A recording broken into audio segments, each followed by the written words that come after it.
Welcome back to another Askari Cast. My name is Rod Van Blake, author of the Ancient Illumination series as well as Yombani Chronicles. We are joined once again by Jocelyn Short. Hello. She is a graphic artist and illustrator, creator of a series called Bears. She does a lot of cover work, concept art. She's got some really cool stuff. So we'll be highlighting that in the link in the description of this when I put it up on Spotify. We are also joined by Jordan Purnell Jackson. Hey everybody. He is a graphic artist and illustrator, creator of Eve of Insurrection comic series, Eve of Reclamation, Growing in the Garden. He is also the illustrator on the Ancient Illumination graphic novels, as well as the Yombani Chronicles comic books. So once again, there will be links to both his, Jocelyn's, and my website if you are ever curious about our creative endeavors. Today, we're here to talk about episodes 3 and 4 of Spider Noir. So, spoiler alert, if you have not watched that far into the series, I think the whole season is out there up to episodes 8, but we're taking them 2 at a time. So spoilers, you have been warned. We're going to talk about everything. How are you guys feeling about the series so far? I like it. Like it? Yeah. I'm feeling good about it as well. I just like the kind of like how it plays into a lot of tropes with like kind of detective noir type media and films from that time period. I pick up on some things of Nicolas Cage now, saying like he's been doing it more often. It's just really funny now, but it's interesting how he does it, and we'll talk more about it. Just how it almost like he's doing this as a joke, even in the context of the TV show. Like when he impersonates people, that's when he plays up the goofy Dick Tracy voice or whatever we want to call it. I don't know what to call that exactly. But yeah, more like cool. Clark Gable and Gacy is what he's kind of doing this. Cagney characters from the noir films, Maltese Falcon, things of that nature. He's playing it up, and it is fun. I do like I think my favorite part is the banter back and forth, especially between him and Cat Hardy and Ben Riley when they get to going back and forth. Their dialogue is pretty funny and snappy. It's quick. Back and forth, and you can tell what they're going for. So the first episode is Double Cross, episode 3. Janet is back because she had quit before in episode 2, and now because he came back into some money, she's back. And Robbie, for some reason, is trying to go back and get his old job back. And he's going trying to eat. What'd you say? You trying to eat? You saw him eat. We remember we talked about the ketchup sandwich. The ketchup sandwich. Oh man, don't bring it up. That disgusting sandwich. Vomited. Yeah, he's trying to eat. Yeah, but he's trying to go back, and he's going to follow up on a lead. So he's going to chase down the big brother, who we now know his name is Lonnie. He's going to go find him, who was a fellow POW in Europe, because Janet brings up a good point when they're talking about it. At this time, the military units are still kind of separated, so they wouldn't have all served together. So when would they have been together? And it turns out that photo is from when the POWs were rescued, because all of them were taken to whatever the prison camp they were by the Germans. So that's why they were all in that photo shot together, even though they would have been in different units. Silvermane comes into the office and makes a peace offering by offering Ben a job, and he wants to know who's the rat.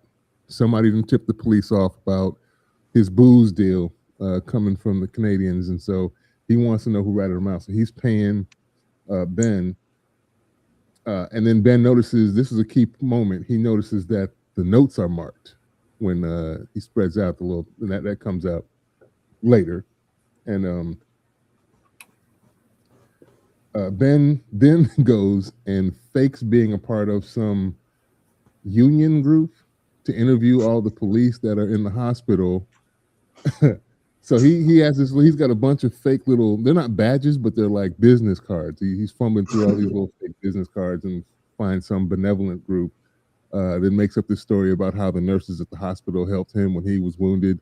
And God bless you all. You helped me so much. And I just can't thank you enough. I'm here with the benevolent group. And he goes on, and that's when he starts kind of do he's talking to the individual and getting names from, they don't know, they're basically just sending him up the chain to talk to these cops. And he's giving the first dude, he starts giving him alcohol while in the hospital. It was hilarious to get him to open up. And then he ends with like a lieutenant, somebody who's got shot in the butt. So he's sitting there in traction with his butt up in the air. He's like, might I remind you that you are laying on your stomach with a bullet stuck in your He's going off on everybody. He was like, when you get orders from the mayor, what else is it gonna be? Straight from the mayor, huh? So yeah, he's interviewing all the cops that raided Silvermane's booth. And we also learned that they're supposed to get a couple days prep time for this raid, and they only had a couple. He says a measly couple of hours is all we had, so they didn't have time. It makes sense that they got jacked up if they didn't have any time to prepare. Robbie, he goes down into some little shanty town in Harlem trying to look for, I guess, where he found Addison's. He was looking for Addison's widow a couple episodes ago. So this episode, he goes back to see if he can find Lonnie and talk to him. Well, all of a sudden, the cops bust through, and they start. It's almost like a WWE thing. They just start clotheslining people and beating people up. Was there a reason given for why they just come down here to just start busting heads? I mean, it was given. It just reminded me of that time period. I mean, it paralleled some other things that I was thinking of, but I remember I paralleled that scene to the TV show Warriors, where like you remember they had that like where like they had like basically like cops busting up in Chinatowns, really on some racist stuff, but also on a class issue. There was like that idea of like seeing like Black people, Asian Americans, Asian immigrants at that time as like vagrant firemen that are spreading, and it's giving that history of like we gotta get these people that are living in these terrible conditions out of here. Also, kind of reminds me of I've been watching some historical videos when they talk about redlining and Black people not being allowed housing, how some of them built, they made homes out of garages, hooked up electricity, and then some of them even, I think in New York, had like abandoned train station lines and these underground subway areas that were abandoned, had made whole ass homes and communities stuff in there until the inspectors found out what was going on and started like kicking them out of those places and knocking them down. So this kind of reminds me of that. So yeah, the cops come in busing, and my boy Robbie is taking out his camera. He starts snapping pictures of the fight, and then Flint and Lonnie team up and just start. I was waiting on Larry the King Lawler from the old WWE. Oh my God, he's coming from the top rope. He just starts beating up the cop. My boy does a cane choke slam. And then Flint before that gives like a Mortal Kombat uppercut to some dude. He goes flying in there and he catches that mid-frame. Robbie takes a picture of the dude flying and decides he's going to write up a little article. They said they whoop them up basically, and the whole thing gets memorialized in pictures. Ben realizes he's being tailed, and he goes to see Kat Hardy. It felt like a warning, that first little meeting when he comes to her apartment, because he hasn't told her what's really going on. But it felt like a warning, and because he's been tasked now with finding the rat. He's kind of deducing it seems like at this point that she is the rat, but he's not coming out and saying it because he's like, oh, you didn't like hearing that. And she was like, which part? The part that you're working for Silvermine, or you're not doing what I paid you to do? He's like, I don't like either. Which was a bar. Winston ends up meeting up with him and telling him he's gonna find the rat. He doesn't care that Silverman hired dude, but I'm gonna find the rat. And he says, I'll help you, I'll give you a little information, but I won't do it for free. See, he puts his little money hands in money. That becomes another kind of key point that shows up later. They go back to Ben's office and they develop Robbie's photos. And he's going to try to use them again to get his job back. So he's going to take these pics to his old boss. Is the old boss, is he working for the Daily Bugle, or that's this version of the Daily Bugle here? I would have to assume so, because it was But a big Robbie deal been with saying that. Yeah, Yeah. he says it. Yeah. So yeah, Ben deduced that Cat is the rat, and he's compelled to save her with when he couldn't save Ruby. We briefly rewatched episode 3, and I missed that as well too. There's a moment where he has a flashback to Ruby drowning in the car and Spider Noir reaching out for Ruby, but instead of Ruby's face, when it pans up, it's Cat's face. That was clever. I did like that particular visioning. Ben gives Gino the slip to go see Vera, Addison's widow. It was kind of cool because the kid is the one that helps him, Frankie. He shows up and tries to pickpocket Gio. Gio turns around and like, get your paws off me. He's like, hey, I'm just trying to make a living. By the time he turns around, Ben's gone. He's nowhere to be found. He throws down his cigar on the ground. He's pissed. And of course, Vera, Addison's widow, when this was a hilarious moment when she walks out of the bathroom with her hair wrapped, and my boy is just in her room service plate, dipping his stuff in the sauce, eating and smacking his stuff. He was just good. He was really funny. I don't know. He felt really funny this episode with the way. I'm starting to realize I kind of like Ben as a variant to Peter Parker, because he's willing to do what he needs to do to get stuff he's borderline any means necessary when it comes to solve the mystery. Like him lying to that woman in the phone booth.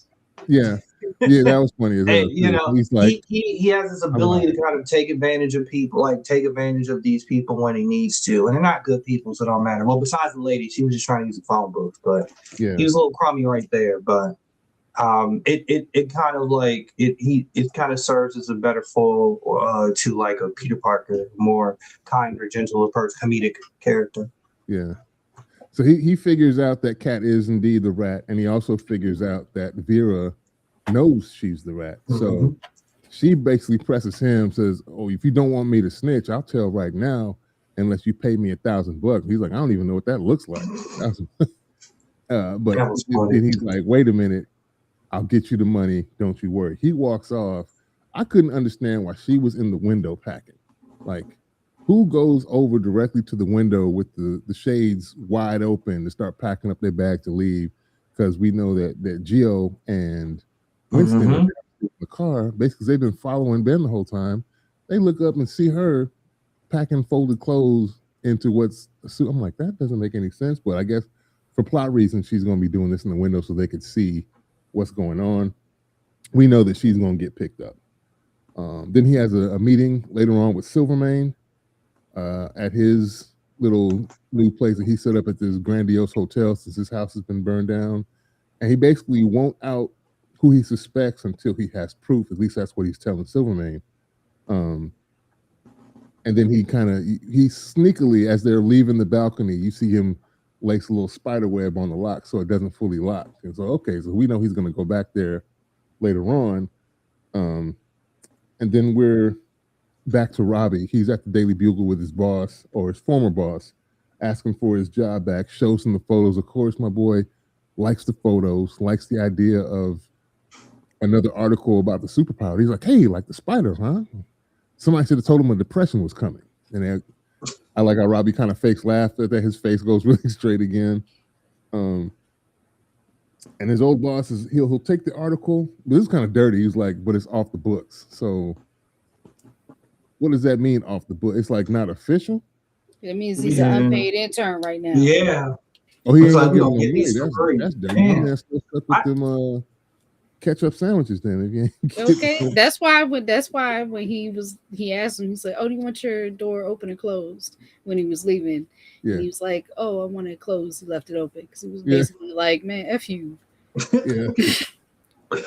I really want to know what Robbie did, like what happened, because it's interesting. Like when you see him walk into the office with the photos, like the secretary or assistant, she she literally like looks at him like, "What are you doing here?" And in my head, I'm like, I can't tell. This might not be because he's black. So what did he do? Like, because he used to work here. So it's like, what's the history that he has with these people? Like, why do you not have your job no more?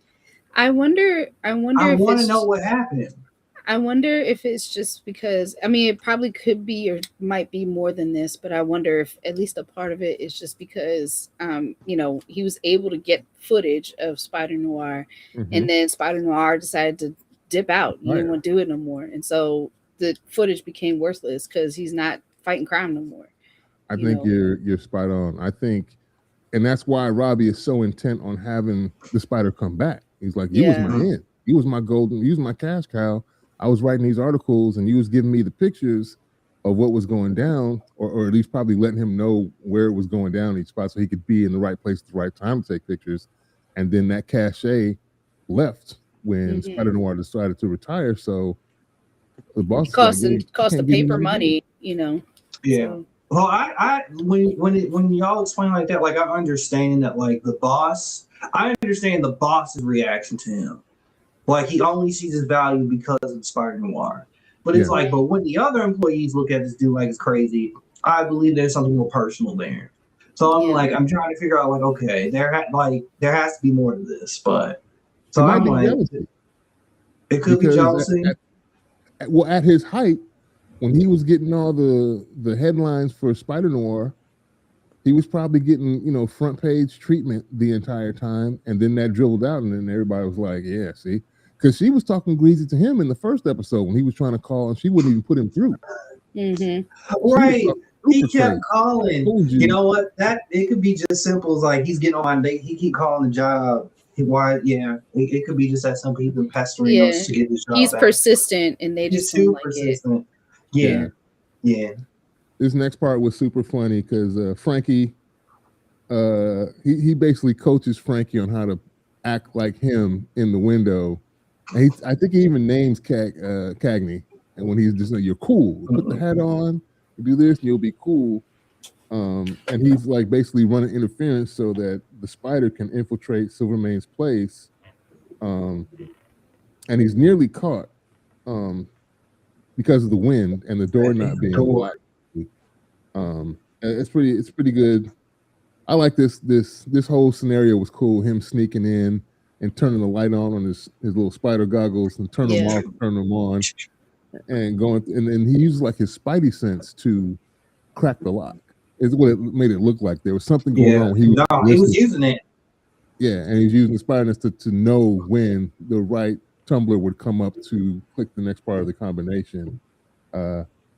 He opens it up and he grabs some money, and you can see him kind of thumbing through the money with his gloves on. And then that's when he puts the safe back is when the wind blows, the door knocks, and he quickly escapes to the ceiling. The two oafs come in, the thugs. Hey, boss, you okay? It was probably just the wind. He's like, well, check again. He goes and checks. Superman checks under the bed, but ironically, he looks up, looking the opposite way. But when he turns back towards the bed, he looks below it instead of up. And of course, that's where Spidey is hiding. And then Flint pops up on Cat in the next scene, and it doesn't end well. He pops up. She's about to pull the blicky out on him. He's like, I taught you well. And then he's like, you didn't know I won't come and make up for it for the kids. Well. I love you. I love you. We need to be together. Star-crossed lovers. They get on my nerves. I know like it's her. She's like, yeah, it's her. But their dynamic was giving Beauty and the Beast. It was giving Werewolf. Like, we get transformation. Transforming. Yeah. I gotta go. I can't control my powers. All right, man. Okay. There's no turning it off.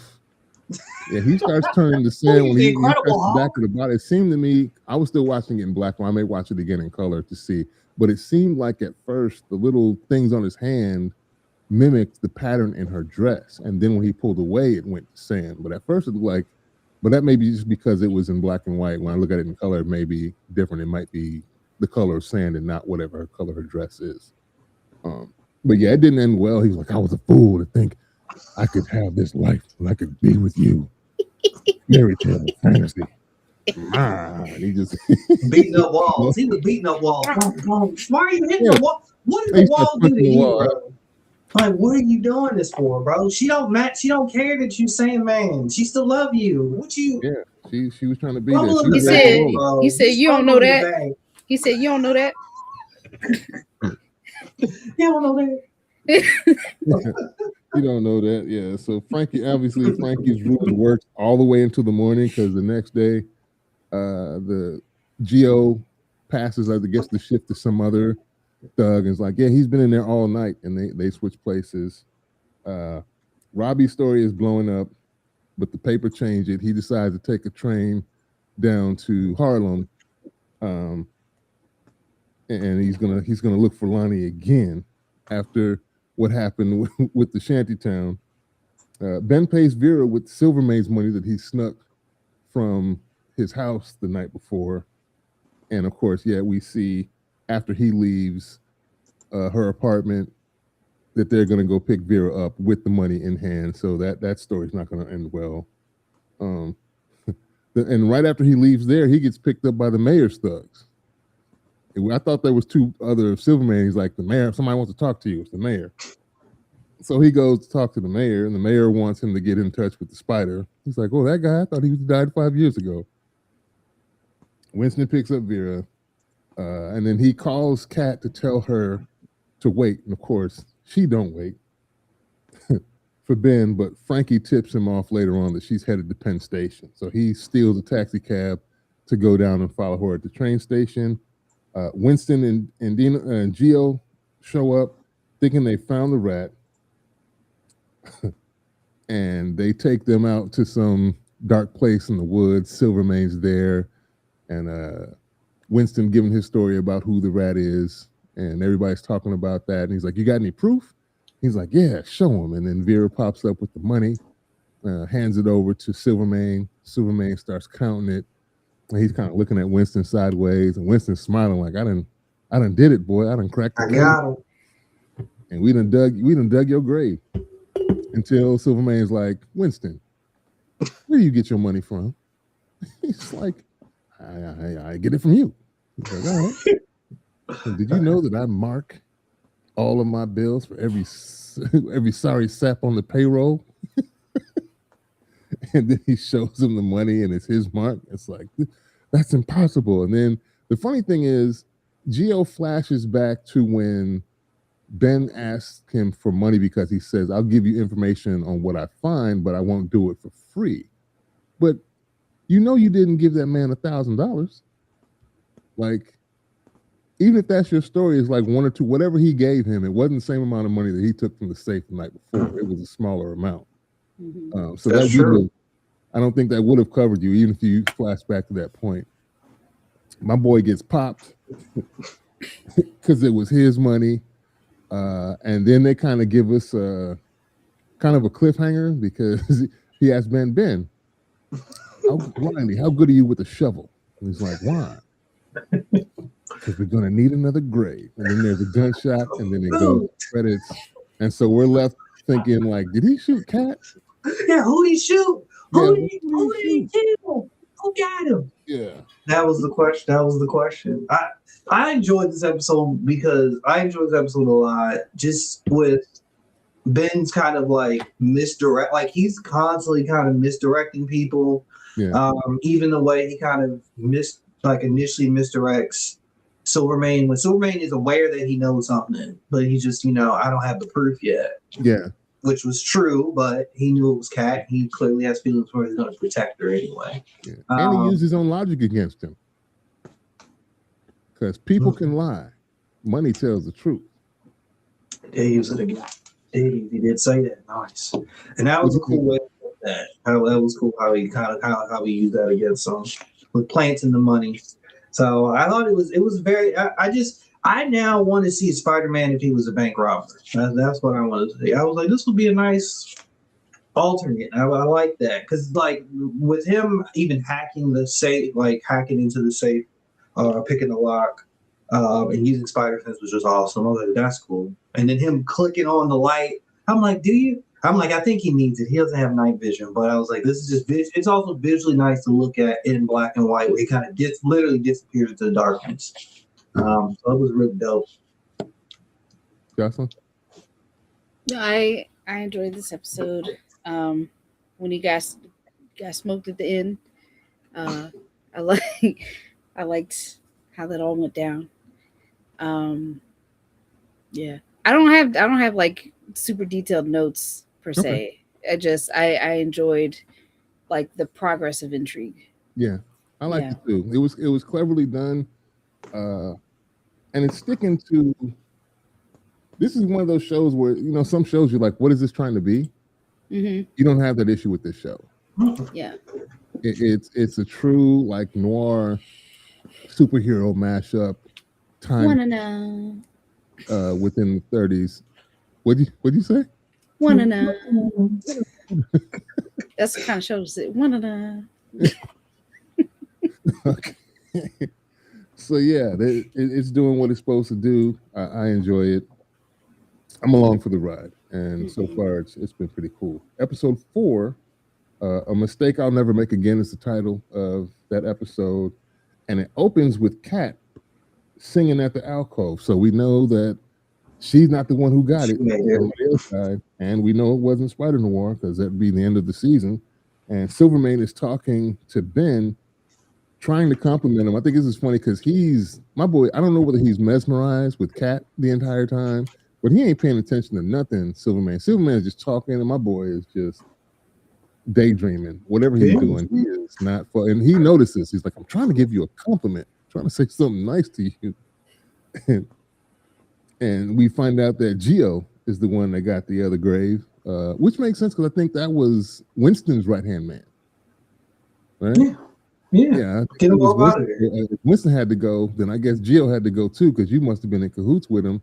That's your boy. He brought you to the party, so you both got to go. Superman offers Ben a job. He declines. It's funny the way he put it. I don't like your retirement plan. And my boy is like, you got a smart mouth. Might get you killed one day. I like the way he makes threats. I do. Silverman? Like, I like the way he makes threats. Yeah. You got a smart ass mouth. Be ashamed if somebody closed it permanently. You know what I mean? So he wants to know why he's being raided when the chief of police is on pay, like, because Ben is the one who asked it, is like, you want to talk to the chief? And he's like, is he on payroll? He's like, yeah, which is why you're wondering why there's raids. He's like, exactly. And they kind of take a break after Kat finishes her song, and she presses Silvermane about almost killing her. My boy is not remorseful in the least. And I think because of that part, that's what makes her break down after she gets out of sight when he wants to be a darling and get us a drink, and she crumbles behind the doors when nobody can see her because she's like, this dude was ready to off me and don't seem to care at all. Like he don't give a crap about nothing. Yeah. And then we find out later the next morning that the mayor is in full court press mode. He's just blowing up the phone, and Janet is taking messages. My boy Ben comes in hungover because he tried to get it. He's like, well, I'm about to leave. And Silvermane's like, nah, son, it's time to drink. Get us another round of the Green Spot or whatever the Irish whiskey he was drinking. So Ben comes in as Janet and Robbie are talking. My boy can't get the key in the door. He's fumbling and stumbles in. He's lit. He's like, man, I got to give it to Silvermane. That man can drink. I admire his constitution. And then they both start blathering at him, giving him two different stories at the same time. He's not listening to nothing, puts his hand on his face, and he's like, scrambled. He's like, what? Scrambled eggs, sausages, and a biscuit. She's like, well, since we're dreaming, why don't you add some gravy to that money bags? And then my boy pulls a knot out of his coat because he got paid again for Silvermane, dumps it on the table. Throw it on the table. That was Nick Cage did a great job with that. Yeah. Great job with that. It's like, I'm not even gonna ask. And he's like, that's probably best. So they're flush with cash now because he's on the payroll and everybody they kind of don't know how to take it, but they kind of do. I think Robbie understands because, like you said, he's trying to eat. He's not trying to be having no more ketchup sandwiches. So if you got a place to get some money, he's like, hey, I guess you're doing what you got to do. Let's see. Robbie then goes to Harlem to find Lonnie at this veteran meetup that's going to happen. Silvermane later on presses Kat on why she was about to leave. So that was an interesting part when he's like, that's not an answer. He's like, because she was like, what happened to Winston? He's like, I put a bullet in him. He's like, well, what if the PI would have told you I was the rat? He's like, then there'd be a bullet in you. And she's like, well, water is wet. I don't understand. Water's wet. This is crazy to me. Like this man was like, nah, this guy is truly who he is. Why do you think you're special? Yeah. He's like, yeah, that's not he's like, that may be an answer, but that's not the answer, and that's not the truth. And she gives him a feasible reason, basically. And then, later on, she's gonna meet up with Ben to try and make sure that their alibis are straight, or the stories kind of line up together. We see Janet tutoring Frankie, but has to send him real quick to give Ben a message when she gets a phone call from Kat asking for him to meet up at a diner somewhere.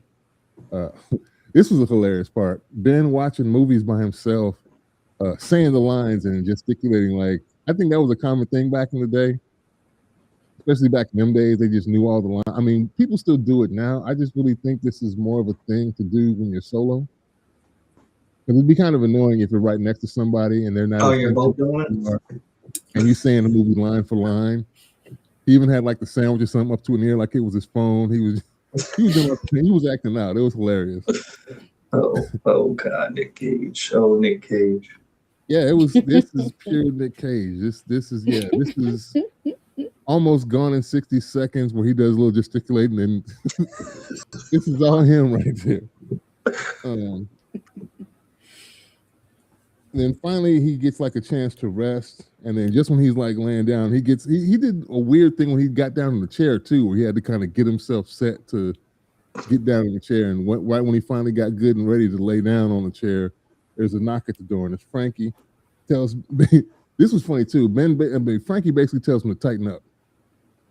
He's like, you might want to get a shower. He closed the door. And a shave. And a fresh shirt. Yep. He almost should have said, and some breath mint or something. He's like, you're not prepared to go see a pretty lady right now. You stink. You're dirty. Yeah. And the next scene, we got Silvermane sitting there patiently waiting for a chief of police that is not going to show up. And my boy, one of his henchmen who's sitting there with the coffee cannot read the room. Like, you shouldn't be agitating dude when it's obviously because the dude across the way is kind of giving him the look like. He asked him if he wanted some more coffee. Then he said it to him louder, like, you like some more coffee? He's like, you think I'm deaf? I heard you the first time. Like, that irritated. I wish Silvermane had thrown him off the building. Yeah, he's something stupid's gonna happen to him. I have a feeling. That one henchman. And he can't read the room. Ben and Kat meet at this little diner. This was a very interesting shot to me. After they sit down and meet, where we get this scene where we can see Kat's face clearly, but it's not directly on Nick Cage, on Ben. It's a reflection of Ben. Mm-hmm. But they're still face to face together, but obviously you're only looking at Kat and his reflection on the left side. I thought that was an interesting shot. Good catch. They're still starting to kind of open up to each other, but she doesn't want to give him any details in such a public spot. So he starts kind of pry, and she's like, not here.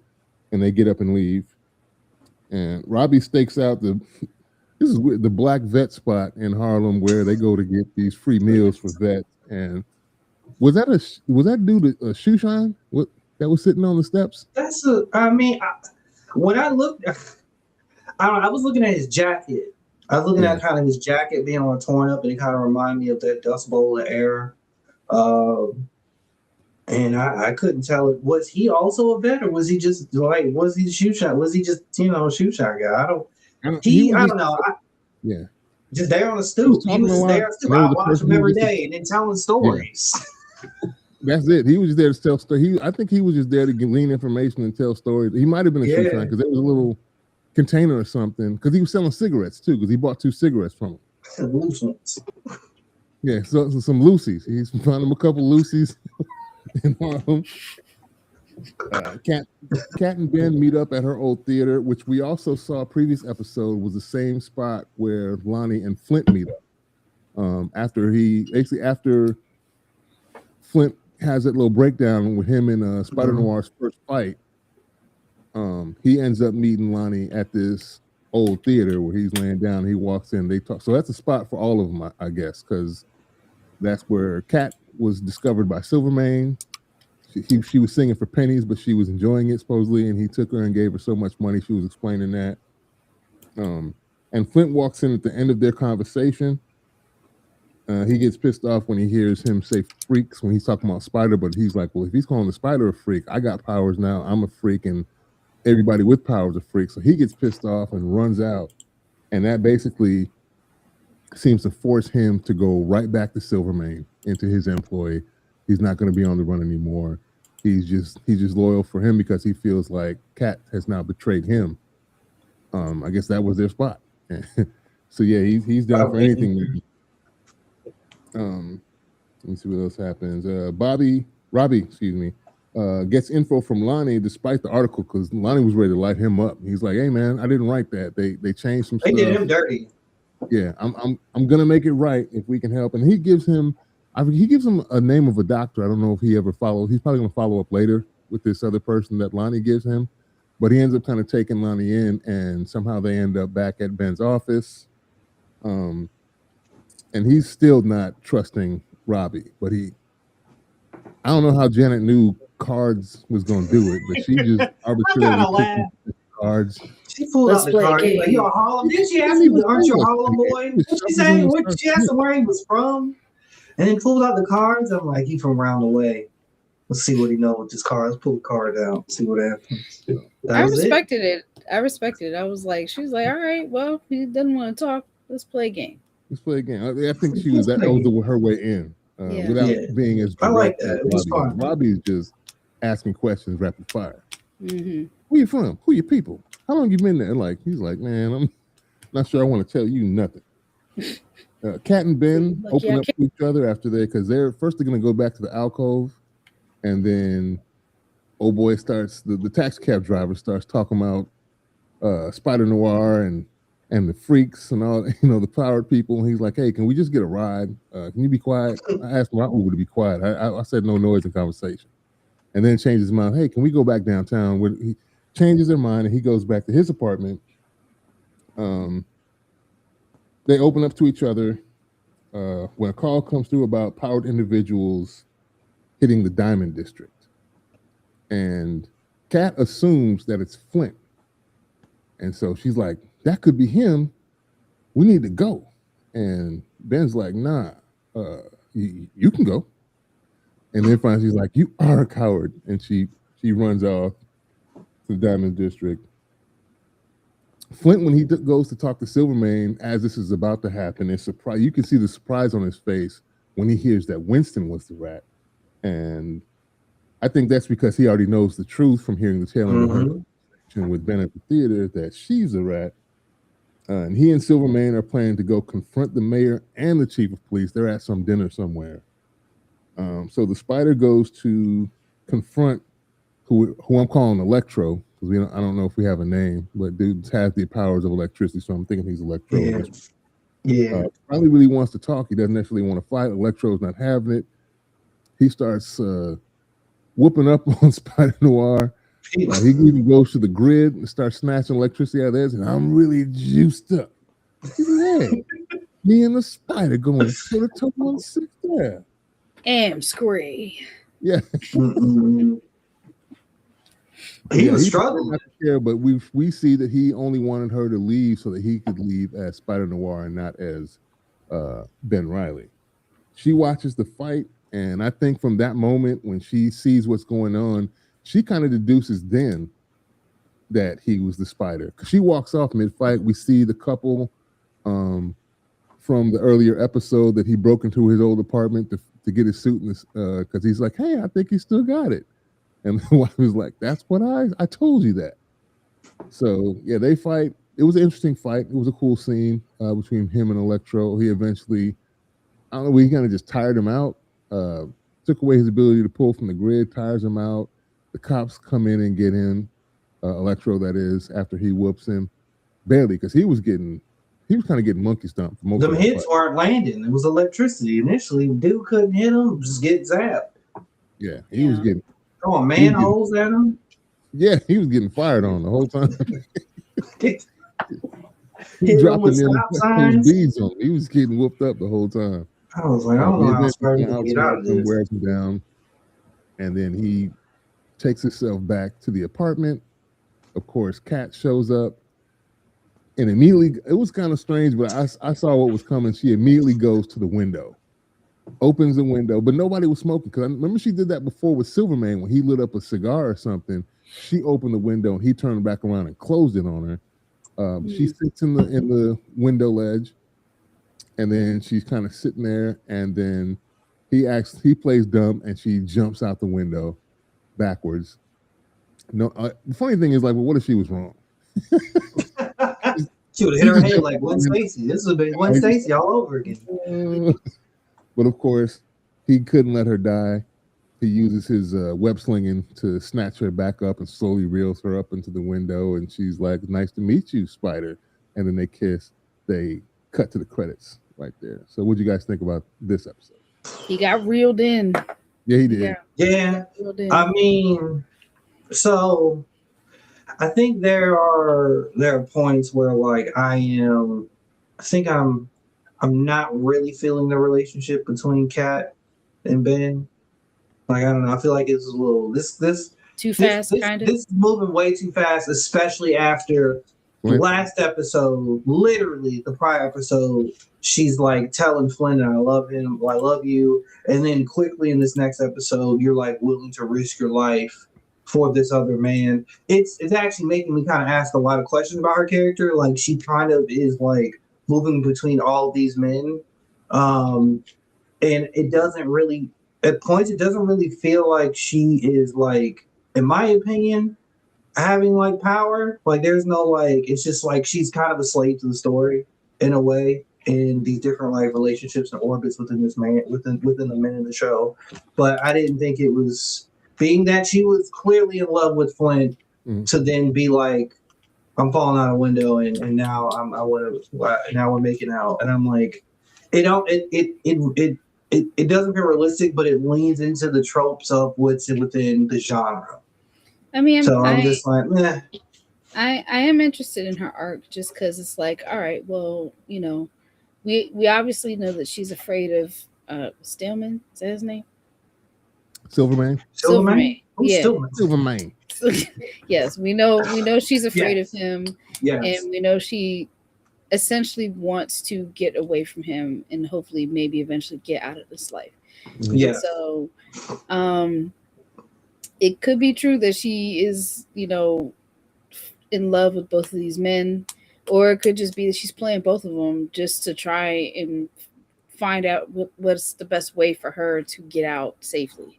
You know, that is a possibility, but I want to see how this is. That would be more interesting if she takes that approach. Mm-hmm. I think it's more the protective thing, because she talks about. Remember, she talked about dude that she was about to get married to that Silverman killed, right. And then she had latched on to Flint, but Flint's become volatile and is more loyal to Silverman than he is to her. So things are shifting. You know, so she's constantly been like, I'm going to just try to latch myself onto the next person. Jesus. Well, no, I think she's found someone else who's also powered, but also she may know that secretly Silverman is afraid of Spider Noir. Mm-hmm. Well, so she sees a bigger wolf in the room right now. So she's like, maybe she's just attracted to that safety she thinks she can have with him. Whereas Flint now has become unreliable. Yeah. Also, Spider Noir is not afraid of his own powers. You know.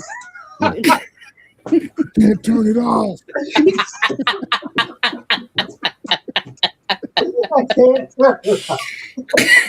can't calm it down. Spider Noir don't get lightheaded when his powers start coming on and start punched over. Like, too much. I mean, yes, he is a more. I mean, technically, we're gonna deduce it to that. Ben is a more confident man, and he's like. It would make like. Yes, he's a more confident man in character, so I get the attraction, and also he's clearly attracted to her. That was completely set up since the beginning. Yeah. Clearly, he's just smitten. She has this very sensual energy about it, so that part makes sense. Makes a lot of sense. And he can't be totally bought. Yeah. Silvermane even mentioned to her, he's like, if he's so smart, why don't you got him on the payroll? And he was like, he was smart enough to deny me. I feel like competence is very attractive. It's an attractive quality. And I feel like Spider Noir is competent at that's true. At not like getting hyper involved in this game. Yeah. You know. He's playing games. He's being calculated. He's making major moves. He's a good chess player. And he's ended up on top while playing his role because he's still keeping his identity from everybody else secret, because I'm sure it would be interesting to know what happens if Silvermane. If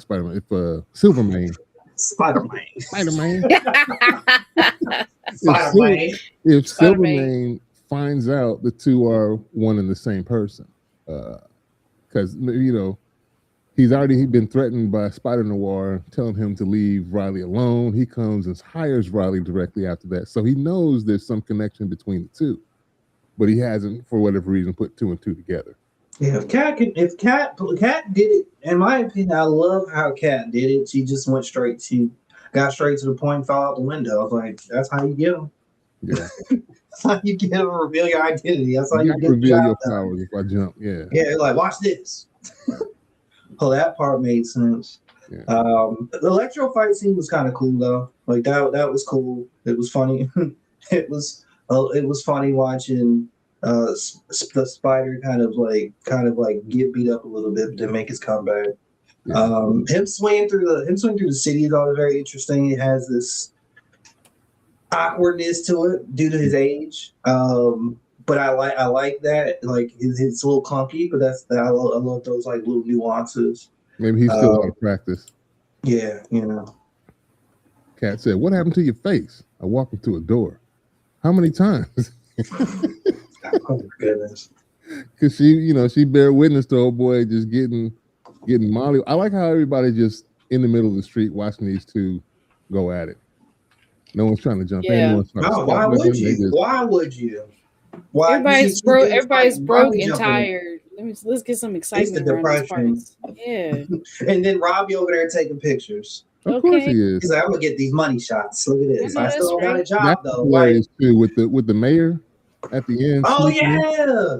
He's like the Spider trying to stay out the news. He's back. Definitely not a team. No, that's not happening. Now I like Robbie's face when he's taking the picture and he's kind of like, he's giving him a thumbs up, like, yeah. I know in his mind he's like, damn it, Robbie, I told you not to take these damn pictures. Robbie's like, forget that. I'm about to be on mustard sandwiches next week. Like, no, I'm taking. Oh man, come on, bro, get some hot dogs. Get some hot dogs. Come on, man. That's interesting. Yeah, why didn't Ben break him off a little bit? Just make him part of the team. That would make sense, wouldn't it? Because he spends most of his time in the office, and they're checking up on leads together. They got their own little crew. Janet's going off doing her investigative stuff with the police. Robbie is following leads. He's a detective. And then Ben's doing his PI thing the entire time, juggling all these different people. I don't understand. I would hope if I was eating ketchup sandwiches, one of y'all would hook me up. Yo, I feel like that coach was like gonna rip off my headphones. Like, come on, man. Disgust. It's disgusting. Disgusting. It's triggering you. Yeah, but I know he should be able to. He should be able. He handed out money to everybody else. He should look out for his own boy Robbie for sure. Mm-hmm. You notice how nervous Janet looks every time he picks up money off the desk because she's afraid he's gonna give it back. Oh my God. When he was looking up to look at the markings on the money, she was like, "Wait a minute, what leave that money on the table. We need last this time money. you did that, you gave it back." Oh, we didn't talk about the original dude who sent him after Cat, who ended up being basically who'd be like the Inquirer type of reporter. He's like a smut reporter. He was trying to make money off the scandal when he thought the mayor actually was cheating with Cat. So totally forgot about the reason why he wanted the pictures posing as Cat Hardy's wife. And then immediately Ben spotted that. He's like, "There's no way she's married to him."